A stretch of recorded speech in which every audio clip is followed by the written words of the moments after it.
রমজানের এই পবিত্র মাসে আপনারা শুধু মুনাফার কথা না ভেবে আল্লাহ তাআলার সন্তুষ্টি অর্জনের লক্ষ্যে কাজ করুন, তার আদেশ মেনে চলার চেষ্টা করুন।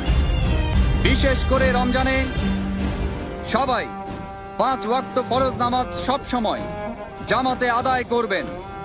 তারাবির সময় সাম্রাজ্যের নিরাপত্তা প্রহরী ছাড়া বাদ বাকি সবাই এশার নামাজ পড়ার পর দোকান খুলে না বসে রমজানের রহমত অর্জন করার জন্য তারাবির নামাজ পড়তে যাবেন। যারা নামাজ না পড়ে দোকানে এসে ব্যবসা করবে তাদের কঠোর শাস্তি দেয়া হবে। প্রত্যেক মুসলমান ব্যক্তির নামাজ ও রোজা পালন করা সবচেয়ে বড় দায়িত্ব। এই পবিত্র মাসে 5 ওয়াক্ত নামাজ জামাতে পড়ার জন্য আপনারা সবাই মসজিদে যাবেন।